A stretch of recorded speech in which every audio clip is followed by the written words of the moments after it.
उत्तरकांड। उत्तरकांड हिंदू धर्म के महाकाव्य रामायण का आखिरी सोपान है। इसमें 111 सर्ग और 3432 श्लोक की संख्या है। उत्तरकांड में राजा राम के सुखद जीवन की व्याख्या, सीता जी का त्याग और लव कुश के जन्म का वर्णन मिलता है। पुराणों के अनुसार उत्तरकांड का पाठ आनंदमय जीवन और सुखद यात्रा के लिए किया जा सकता है। उत्तरकांड को रामायण का सार भी कहा जा सकता है। इस भाग में मर्यादा पुरुषोत्तम श्री राम के सभी लक्षणों का वर्णन किया गया है। लव कुश का जन्म। भगवान श्री राम के राजा बनने के बाद भगवान राम अपनी पत्नी माता सीता के साथ सुखद जीवन व्यतीत करते हैं। वहीं कुछ समय बाद माता सीता गर्भवती हो जाती हैं। इस दौरान अयोध्या में माता सीता के लंका में रहने की खबर आग की तरह फैलने लगी थी। उस समय अगर कोई पत्नी एक रात भी अपने पति से दूर रहती थी, उसे दोबारा पति के घर में दाखिल होने की इजाजत नहीं थी। वहीं इसको लेकर राजा राम पर सवाल उठने लगे और फिर से अयोध्या वासी सीता जी के अग्नि परीक्षा की मांग करते हैं। लेकिन यह सब देखकर माता सीता खुद अयोध्या छोड़कर चली जाती हैं। जिसके बाद वाल्मीकि जी सीता जी को आश्रय देते हैं, जहां माता सीता भगवान राम की 2 जुड़वा पुत्र लव और कुश को जन्म देती हैं और इस तरह लव और कुश महर्षि वाल्मीकि के शिष्य बन जाते हैं और उनसे शिक्षा ग्रहण करते हैं। अश्वमेध यज्ञ। साहित्य के मुताबिक जब महर्षि वाल्मीकि ने लव कुश को इसके बारे में जानकारी दी, तभी उन्होंने इस महाकाव्य रामायण की रचना की थी और लव कुश को इसके बारे में जानकारी दी थी। वहीं जब भगवान राम अश्वमेध यज्ञ का आयोजन करते हैं, जिसमें महर्षि वाल्मीकि लव और कुश के साथ उसमें शामिल होते हैं, भगवान राम और उनकी जनता के समक्ष लव और कुश महर्षि वाल्मीकि द्वारा रचित रामायण का गायन करते हैं। गायन करते हुए लव कुश को माता सीता को वनवास दिए जाने की खबर सुनाई जाती है, तो भगवान राम बहुत दुखी होते हैं।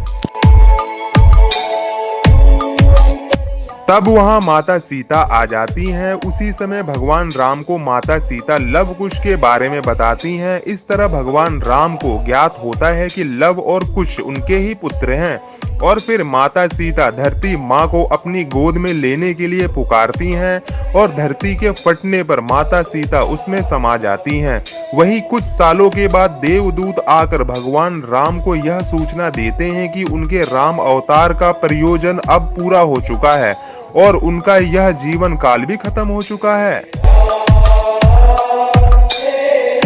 तब भगवान राम अपने सभी सगे संबंधियों और गुरुजनों का आशीर्वाद लेकर सरयू नदी में प्रवेश करते हैं और वहीं से अपने वास्तविक विष्णु रूप धारण कर अपने धाम चले जाते हैं और इस तरह इस संपूर्ण रामायण कथा का अंत होता है।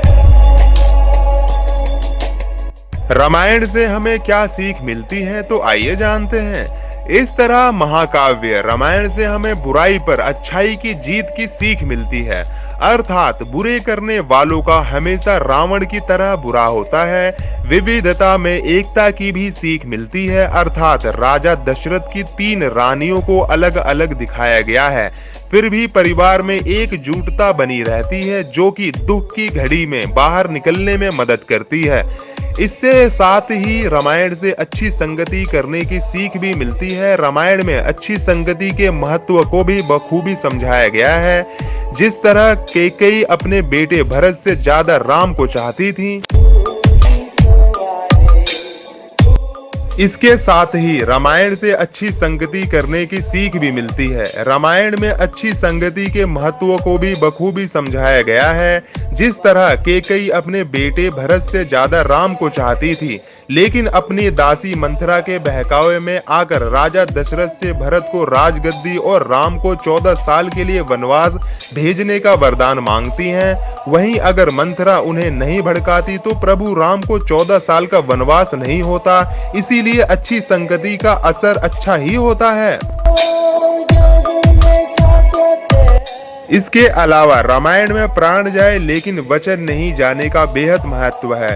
अर्थात अगर एक बार वचन दे दिया तो उसे निभाने की सीख मिलती है, भले ही इसके लिए प्राण क्यों न गंवाना पड़े। इसके अलावा सच्ची भक्ति और अटल विश्वास और समर्पितता की भी सीख भी मिलती है। जैसे रामायण में हनुमान जी ने अटल विश्वास और प्यार का परिचय दिया और खुद को प्रभु राम की भक्ति में सच्ची भावना में समर्पित कर दिया।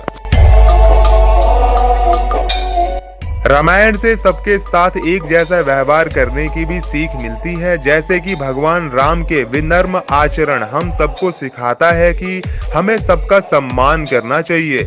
इसके साथ ही प्रभु राम ने जाति धर्म से ऊपर सबरी के प्रेम पूर्वक दिए गए झूठे बेरों का भी सेवन किया था, जिससे यह सीख मिलती है कि हम सब एक समान हैं और हमें जात पात की भावना को मिटाकर प्रेम से रहना चाहिए। इसके अलावा प्रभु राम के प्यार और दया के भाव से यही सीख मिलती है, हमें हमेशा दया करना चाहिए। त्याग, बलिदान, सेवा और स्त्रियों के सम्मान की भी सीख हमें रामायण से मिलती है।